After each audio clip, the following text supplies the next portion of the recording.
Classifier design किया है और नियरेस्ट नेबर ये जो क्लासिफायर है ये हमने पढ़ा है और हमने अनसुपरवाइज्ड एग्जांपल्स देखी हैं।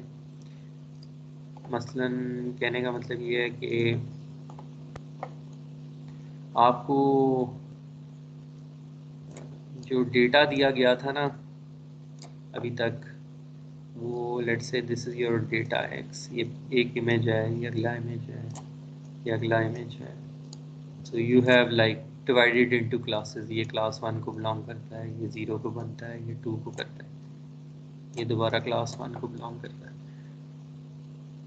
तो अभी तक तो हमने 2 ही क्लासेस देखी हैं ना, तो एक क्लास को आप 1 कह लें, एक को 0 कह लें। आपको याद होगा ये जो हमने प्रॉब्लम सॉल्व किया था, ये 2 क्लासेस हैं और जब हमारे पास इनपुट आती है तो हम बताना चाहते हैं कि क्लास 1 को बिलोंग करता है या क्लास 2 को बिलोंग करता है। तो एक ये प्रॉब्लम हमने देखी थी, फिर हमने एक जो प्रॉब्लम सॉल्व की है उसमें ये हुआ है कि हमें किसी ने y नहीं बताया, बस x दे दिए थे और हमने बताना था कि ये वाला x और ये वाला x सिमिलर लग रहे हैं और मे बी ये वाला x और ये वाला x सिमिलर लग रहे हैं। इफ़ somebody tells us कि 2 ग्रुप्स हैं डेटा में, तो ये वाली प्रॉब्लम फिर हमने के मीन्स के थ्रू सॉल्व की। वी सॉ सम एप्लीकेशंस और now we will try to solve another problem which is similar. अब ये होगा कि इनपुट हमारे पास डेटा होगा, इस फॉर्म में दिया होगा और जो हमारे पास जो आउटपुट होगी ना वो कॉन्टीन्यूस नंबर होंगे, 1.1 2.1 इस तरह करके।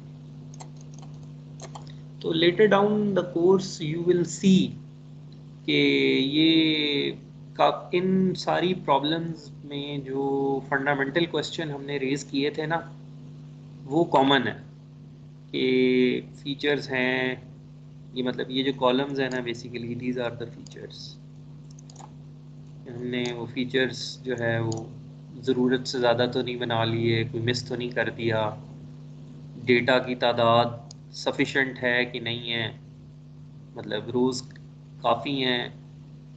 तो वो जो सारे क्वेश्चंस हमने डिस्कस किए थे ना वो most of the questions are common, but right now we need to solve this problem and this is very common. ये सबसे ज़्यादा कॉमन प्रॉब्लम यही है जो आप लोगों ने सॉल्व किया आज तक।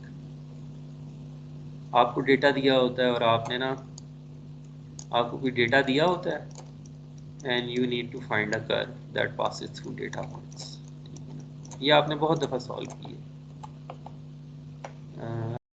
एग्जांपल्स। तो we will build the mathematics we need। अभी तक हमने जब नियरेस्ट नेबर क्लासिफायर सॉल्व किया था ना तो हमने पेज पे ड्रॉ करके रिजल्ट निकाला था। जो हमने एलेक्सा वाली प्रॉब्लम सॉल्व की थी इन द फर्स्ट लेक्चर, उसमें हमने एग्जांपल्स दी थी and the system decided the decision boundaries, automatically उसने किसी तरह पता चलाया था। तो ये जो अभी हम मैथमेटिकल फॉर्मूलेशन डिज़ाइन करेंगे ना, that we will use in most of the problems in machine learning.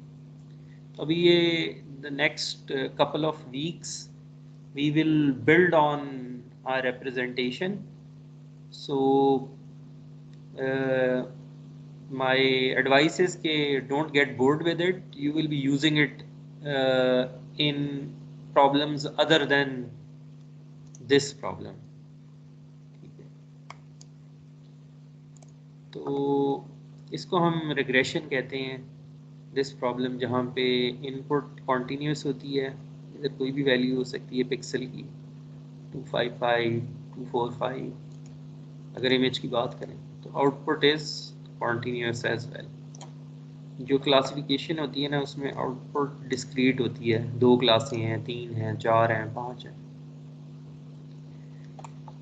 तो एनीवेज, तो this is where we are going. तो so in your course outline I have mentioned about an online course. This is a very famous course and we will be using the slides from that course. So if you don't understand anything in the class, you can go and visit this course, but it is not mandatory. So past experiences that generally students don't need to view these videos after attending the lectures. But in research, you have to always acknowledge when you are using somebody else's effort. अगर आप ये नहीं करेंगे, when you are giving a presentation or you are writing a paper and you do not acknowledge, it is considered plagiarism. So plagiarism is a very negative thing. तो अगर आपने copy भी करना है ना किसी को, तो आप ज़रूर करें कॉपी और उसका नाम लिख दें, तो everybody will be happy. And research is, somebody says research is copying things from, if you copy from one person it is plagiarism, and if you copy from 100% then it is research, something like this. So if somebody asks me what is machine learning and tell me in one slide, तो ये जो है ना इस slide पे पूरी की पूरी मशीन लर्निंग है. तो we will decode this slide as we progress in the course. तो जब ये कोर्स ख़त्म हो जाएगा ना और आपको कोई रात को उठाएगा 3 बजे और आपको उठा के कहेगा अच्छा जल्दी से बताओ मशीन लर्निंग क्या होती है, तो आप उसको ना ये स्लाइड एक्सप्लेन करेंगे कि दिस इज मशीन लर्निंग. तो anyways, the simple question is, आपको किसी ने डेटा दिया हुआ था और डेटा आपको इस फॉर्म में दिया हुआ था.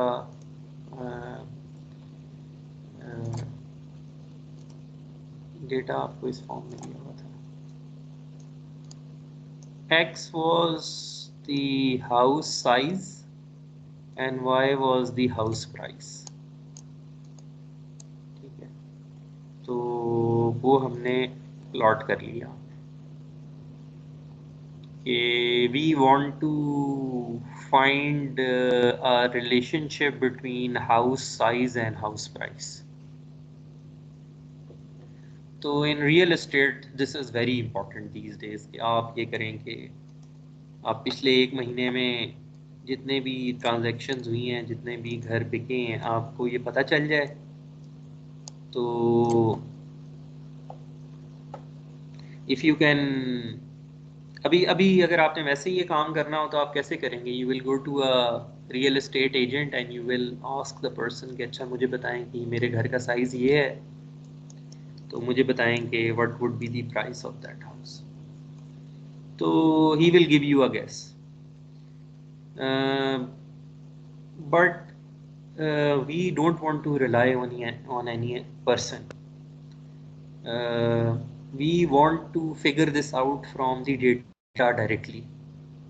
तो अगर हम एक फंक्शन लर्न कर लेते हैं ना कि हम इनपुट दें उसको घर का साइज़ और वो हमें घर की प्राइस प्रेडिक्ट कर दे, तो जिसके पास ये फंक्शन होगा ना, अच्छे वाला फंक्शन जो कि एक्यूरेट प्राइसेस प्रेडिक्ट करेगा, he will have advantage over his competitors.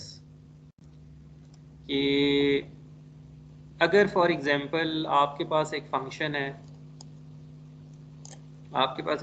है जो घर की एक्चुअल प्राइस ये है और आपने जो फंक्शन फिट किया है वो ये लेट्स से ग्रीन वाला है, तो आपने गलत फंक्शन फिट कर लिया डेटा में, तो उसका आपको क्या नुकसान होगा? लेट्स से ये आपके घर का साइज है, एक्चुअल प्राइस उसकी क्या होनी है अगर आप ये ब्लू वाला फंक्शन पता चलाने में कामयाब हो जाए? एक्चुअल प्राइस ये, और जो आपने फंक्शन पता चलाया है वो आपको क्या प्राइस बता रहा है? ये वाली. इसका क्या नुकसान हुआ?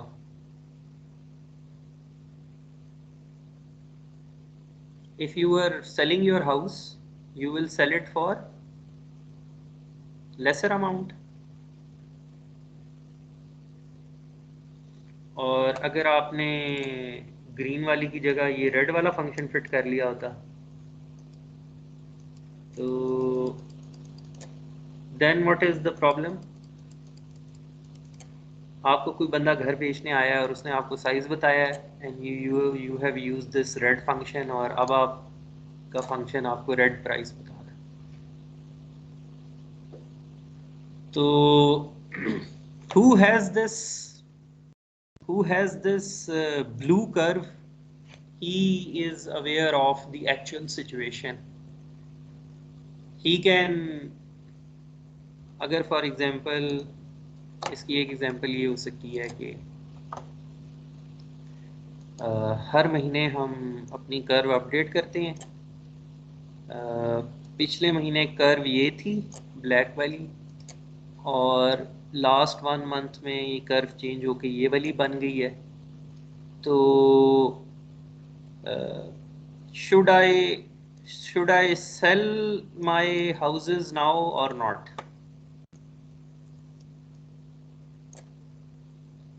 मैंने पिछले महीने कुछ घर खरीद लिए थे और अब मुझे पता चल गया है कि ये वाली कर्व है, तो should I sell my houses or not? Yes.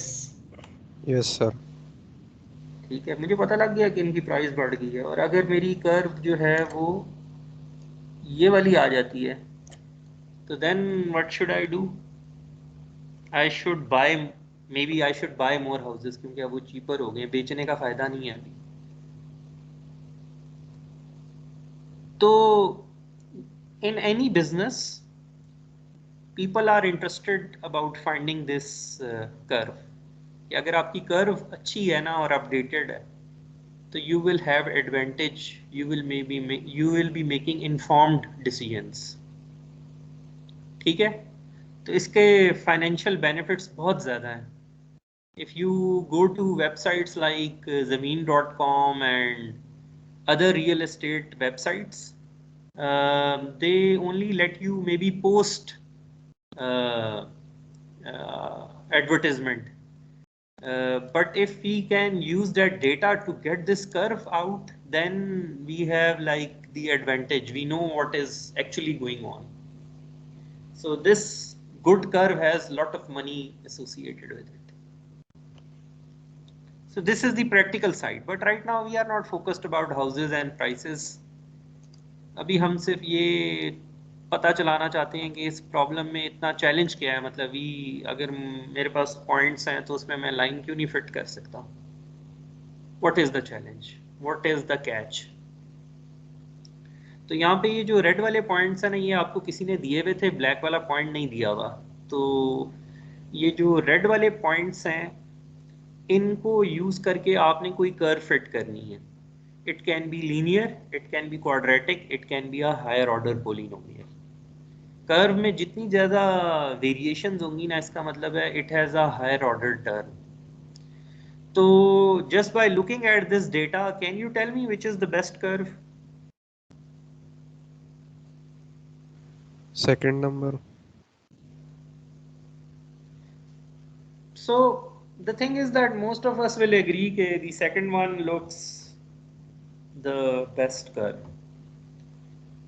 So the next important question is, अब जो मैं आपसे पूछूंगा ना, वो आपने मुझे बताना है, जिस तरह हमने के मीन्स में आपने मुझे बताने की कोशिश की थी ना, कि हमने देखे थे डेटा पॉइंट्स और हमें 2 क्लस्टर नज़र आते थे, और फिर हमें वो मैथ चाहिए था कि हमारी आंखों ने वो क्या किया है, कि what processing our brain has done to come to this conclusion. तो that is not clear. अब मैं आपको बताता हूँ। अगर तो आप ये टेस्ट डिज़ाइन करते हैं कि वो वाली कर्व सबसे अच्छी है जो कि सारे पॉइंट्स में से पास होती है, तो फिर जो कर्व ऑन द राइट है ना, वो सबसे अच्छी है। सेंटर वाली कर्व सबसे अच्छी नहीं है, उसमें एक पॉइंट मिस हो गया। और दूसरा आप ये कह सकते हैं कि मतलब what is the other option? The other option is that we can use the simplest equation, which is a line basically. ये theta nought plus theta one x जो है ना, ये हमने देखी है y equals to m x plus c. तो m is theta 1 and c is theta naught in this case. तो now we don't know कि why we came to this conclusion कि center वाली curve सबसे अच्छी है.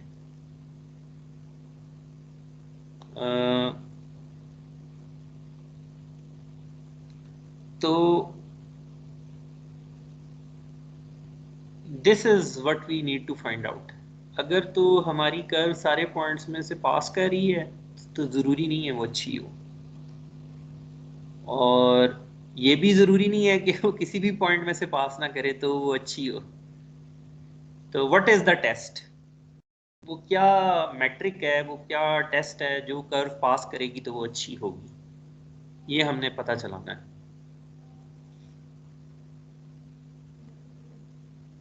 तो this figure has everything about machine learning. So we will slowly try to break down this problem into simpler problems. अच्छा, ये मैं कुछ एग्जांपल्स आपको आज दिखा देता हूँ. And tomorrow the lecture will be in DL mode according to the management of NAST. कल अगर आपका दिन है ना तो आपने आना नहीं है.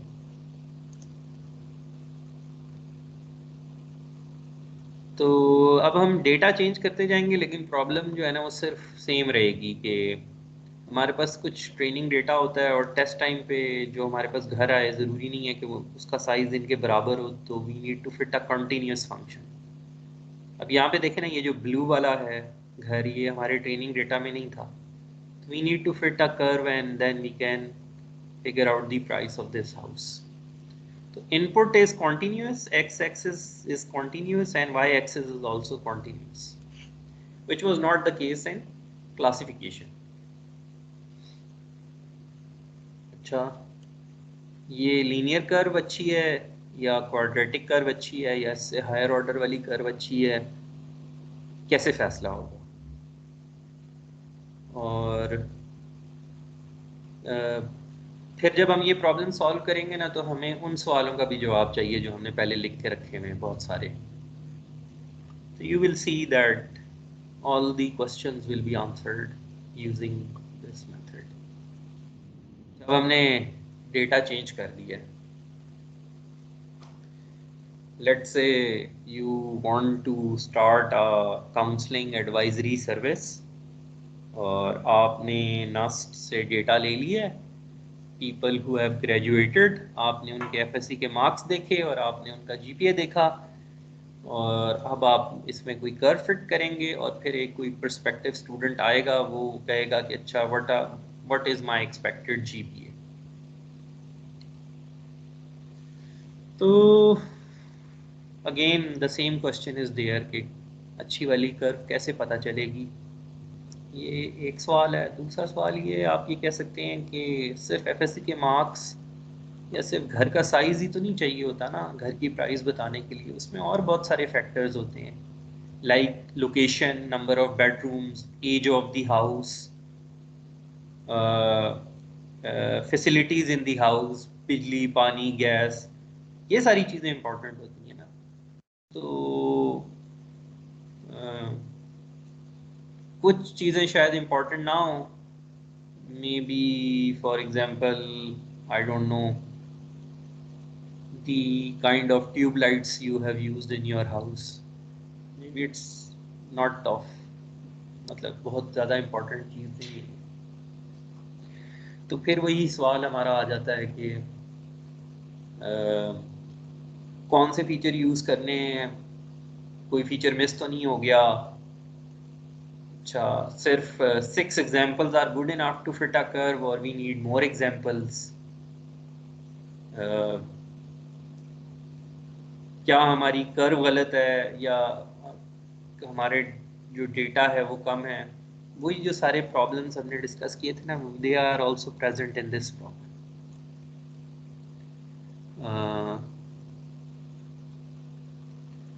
Again, another problem, same questions. Marks are not the only things that they determine your GPA. Your interest, your health, uh, maybe marks in specific subjects. For example, if you are good in math, maybe you will be good in engineering.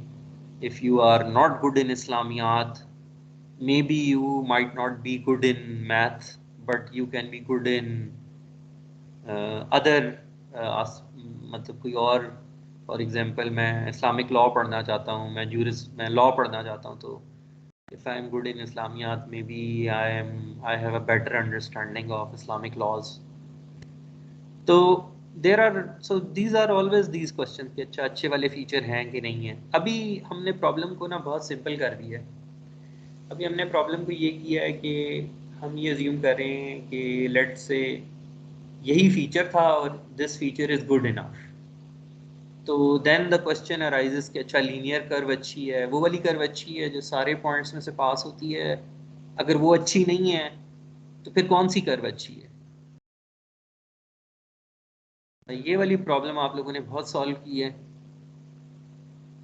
आप लोगों ने lab में भी की थी. आप जाके voltage apply करते थे and then use to measure the current, और फिर इसको प्लॉट करके ना जो स्लोप ऑफ द लाइन होती थी ये आपको क्या बताती थी.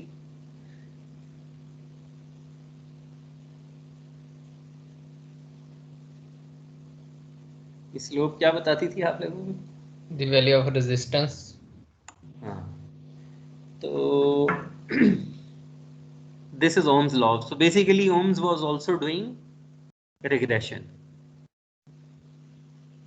तो अगर हमने मशीन लर्निंग पढ़ी होती ओम्स के टाइम पे तो हम भी ये कर्व बना लेते.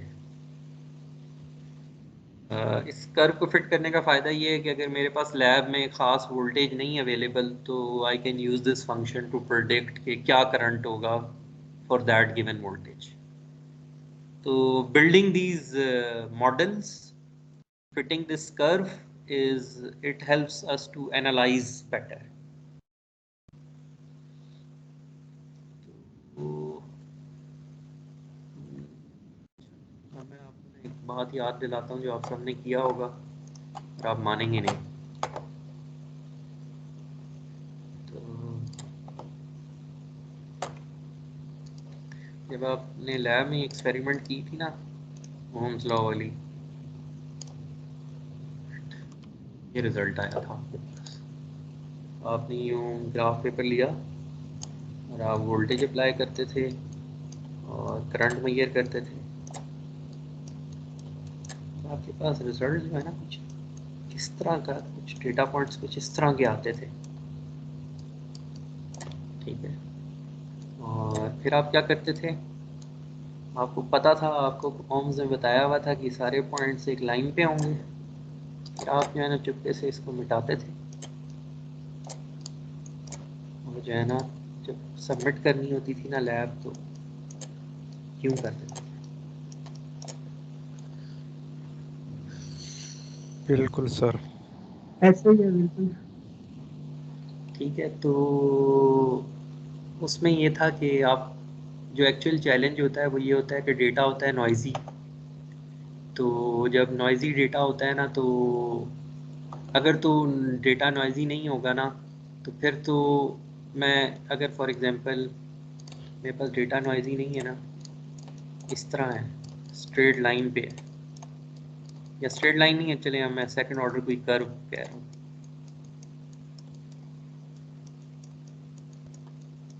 इसमें कोई भी नॉइज़ नहीं है. तो then that curve that passes through all the points, that is the best curve.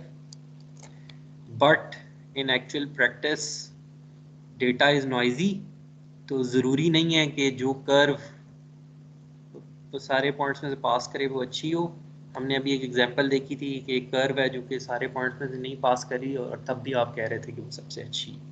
तो ऐसा होगा रियल लाइफ में. Data points will be noisy So you want to learn the pattern but you don't want to be affected by the noise.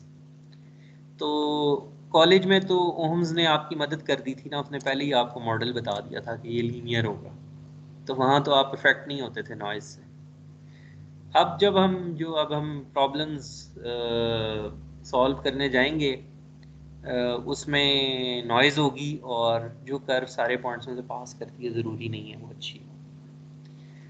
तो house के case में इसकी क्या example हो सकती है? हाउस के केस में उसकी एग्जांपल ये हो सकती है कि somebody was in a hurry और उसने अपना घर जो है ना कम पैसों में बेच दिया, ठीक है, तो that is a noisy data point.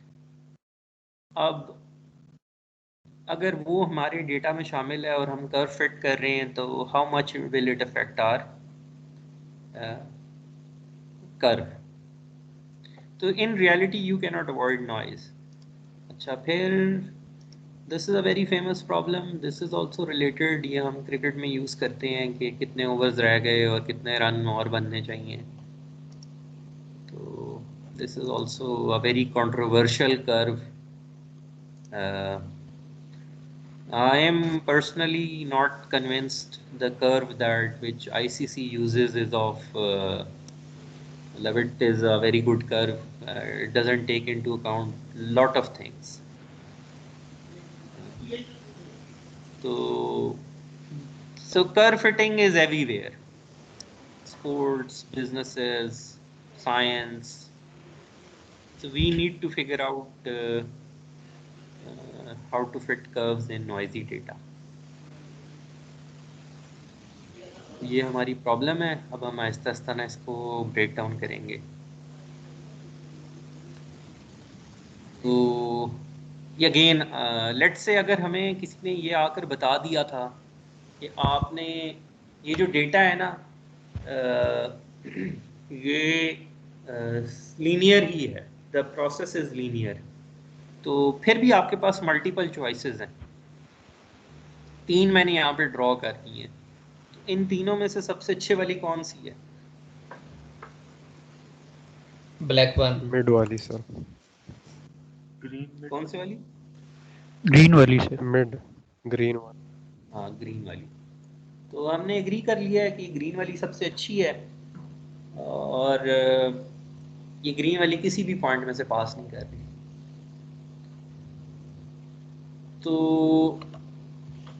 तो what is wrong with the formula of finding a line that we studied in college? वो वाली जो लाइन फाइंड आउट करते थे और ये वाली लाइन है, इसमें क्या फ़र्क है? देखें, हमने ये पढ़ा हुआ है ना कि दो, लेट्स से ये आपकी डेटा दिया हुआ है आपको किसी ने,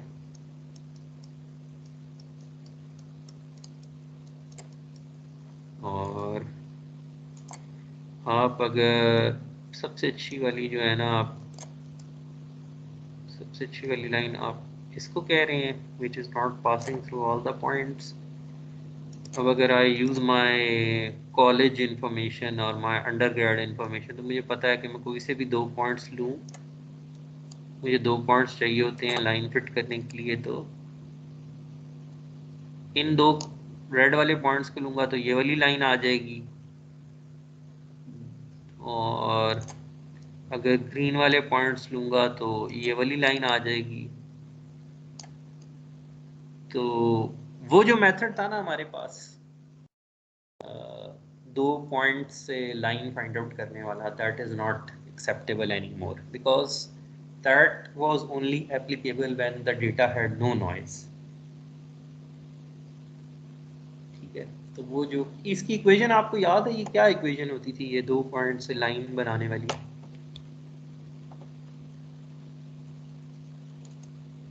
anybody remember? y is equal to mx plus c। नहीं, ये तो इक्वेशन ऑफ अ लाइन है ना। 2 पॉइंट्स अगर मैंने आपको 2 दिए हों पॉइंट तो फॉर्म। y1 हाँ, divided minus x1 equal to y1 minus y2 plus divided by 1 minute मुझे लिखने दें, क्या है? y minus y1 divided by minus x1। Yes sir, इसी तरीके से ये इस तरह भी लिख सकते हैं।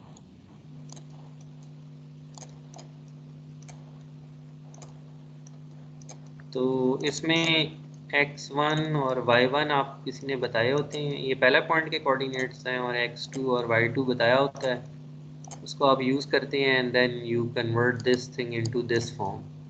इन other words you find m and you find c. ये दो ही चीज़ें हैं ना जो लाइन को डिफाइन करती हैं. स्लोप और y इंटरसेप्ट, ये क्या चीज़ होती है? This is slope and this is y intercept. अच्छा, तो अब let's understand this equation a little bit more because we will be using it a lot. तो हमें जो है ना ये याद होना चाहिए किस काम आती थी. अगर मेरे पास ये है तो ये जो स्लोप ये मैंने बनाया है, लेट्स से दिस इज 2 और इसकी स्लोप 1 है. तो इसकी क्या इक्वेशन होगी इस लाइन की? y इंटरसेप्ट 2 है, this is x and this is y. इसकी क्या इक्वेशन होगी? y is y equal to 2.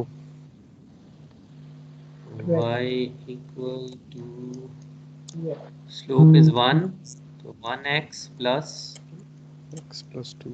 2. अच्छा, और अगर मेरी इस तरह की इक्वेशन होगी तो उसमें स्लोप नेगेटिव है और y intercept is something greater than 2. ठीक है ना. तो ये ब्लू वाली होगी कोई माइनस समथिंग, मुझे नंबर नहीं पता, x प्लस 3 या 4 समथिंग लाइक दिस. ठीक है, ये इक्वेशन होती है आपकी. तो जो इक्वेशन इधर सेंटर में से पास कर रही होगी उसका y इंटरसेप्ट 0 होता है, सिर्फ स्लोप रह जाती है. तो नाउ वी नो. अच्छा, अब आपने जो चीज़ मुझे बतानी है ना वो ये बतानी है कि मैं जो हूँ बाकी लाइंस को रख कर देता हूँ.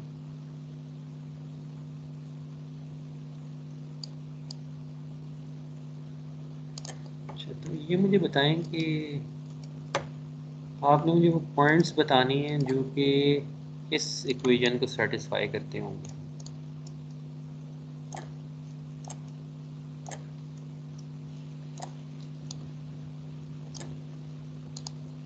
You have to draw these points on this graph that satisfy this equation in the box.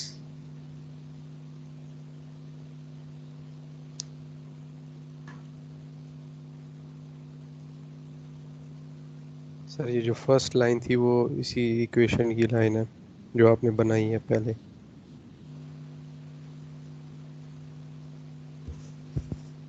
Yes sir. अगर आप ये वाले पॉइंट्स लेंगे ना, ये वाले points, the points which lie on the line, इनके कोऑर्डिनेट्स इस इक्वेशन में यूज़ करेंगे तो आंसर आएगा 0. तो basically all the points on this line satisfy this equation. अच्छा, तो अब आपने मुझे बताना है कि ये वाले पॉइंट्स कौन से होंगे. y minus x minus 2 greater than 0. What is this? ये कौन सा पॉइंट होगा?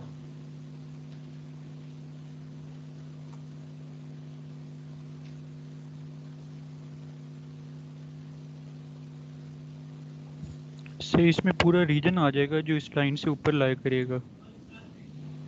हाँ, तो basically y minus x minus 2 greater than 2 का, ग्रेटर देन 0 का मतलब ये है कि y is greater than x plus 2.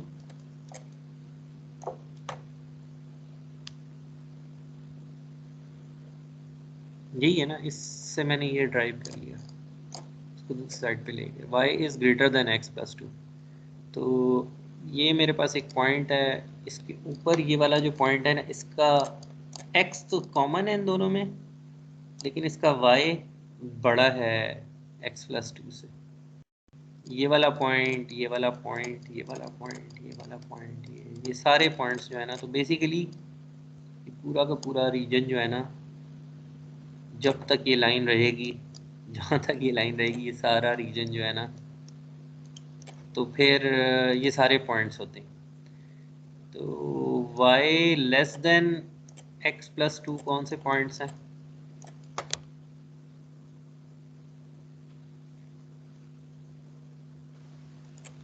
ये बेसिकली इसके नीचे वाले सारी दुनिया।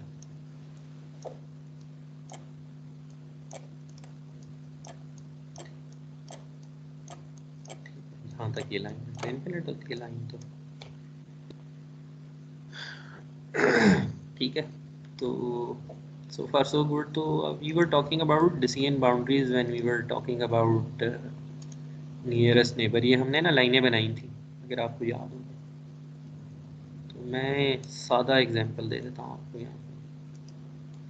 ये लेट से आपने decision boundaries पता चलाई हैं और this is your decision boundary। एक ये बनी है, ये रेड वाली लाइन, ये ग्रीन वाली लाइन और ये ब्लू वाली लाइन। इसके अंदर एक क्लास है, इसके अंदर एक क्लास है और इसके बाहर दूसरी क्लास है। ठीक है ना। तो हमने किसी तरह ये डिसीजन बाउंड्रीज पता चला। तो आई वांट टू फाइंड कि ये जो पॉइंट है x ये क्या कंडीशन सेटिस्फाई करता है। उसके लिए पहले आप मुझे इन तीनों इक्वेशंस, आप इमेजिन करें स्लोप 1 है इन तीनों की। This point is 1 and this point is also 1। तो ये क्या इक्वेशन होगी इनकी? रेड वाली की होगी y equals to slope is -1 minus x plus 1। ठीक है, ये रेड वाली की यही बनती है equation.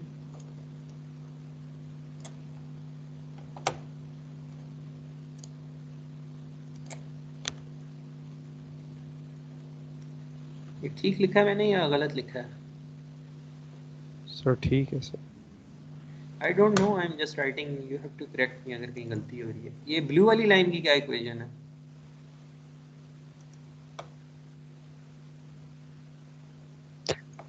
y is equal to 0 sir. x equal to 0 नहीं है, ये x इक्वल्स टू 1 है, ये x इक्वल्स टू 2 है, ये x जी sir x is equal to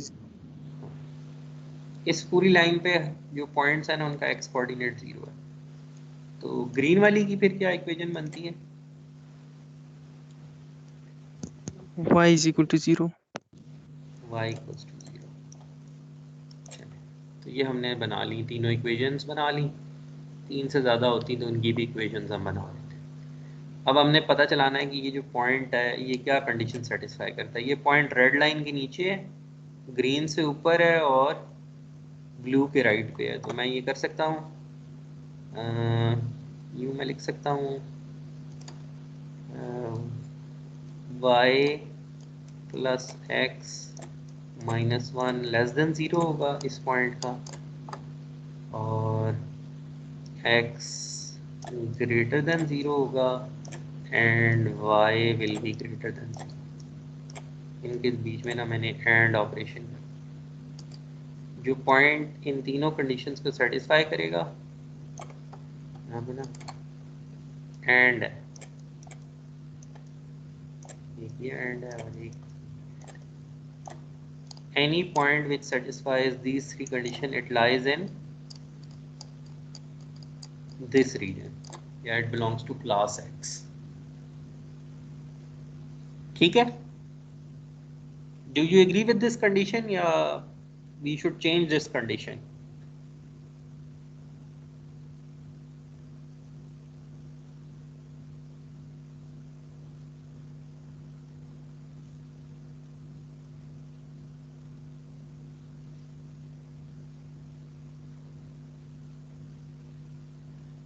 जी बताइए, I am waiting for an answer. बस ये so this we just discuss the decision boundaries. तो अब आप ये कर सकते हैं कि आपने ये जो इक्वेशंस पता चलाई हैं ना, इसमें आप कंडीशन रखें इस लाइन से नीचे, इस लाइन के नीचे, इस लाइन के नीचे, इस लाइन के नीचे, इस लाइन के नीचे, इसके राइट पे, इसके ऊपर, इसके ऊपर, this will belong to class S. और इसके अलावा जो पॉइंट्स हैं जो इस कंडीशन को सेटिस्फाई नहीं करते, they belong to class M. ठीक है, तो I think so that is it. Next class का टाइम होने वाला है आपका, तो लेट्स कंटिन्यू फ्रॉम हियर। तो हम कल जो है ना शुरू करेंगे इस पॉइंट से,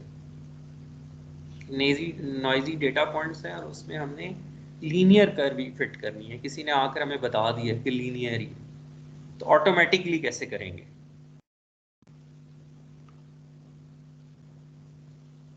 ठीक है, एनी क्वेश्चन? सही, असाइनमेंट की जो डेडलाइन है वो 7 डेज है या 10 डेज है?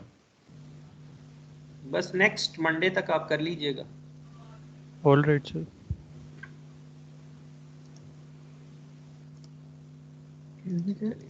जी सर एल्गोरिथम डेवलपमेंट में कहीं पर अगर कुछ मसला हो रहा हो, लाइक उसमें कुछ टास्क गिवन है, तो सर वो हम क्लास में डिस्कस कर सकते हैं आपके साथ? आप आपस में डिस्कस कर लें, discussion is allowed, you can ask me as well, ठीक है, but copying is not allowed. ठीक है।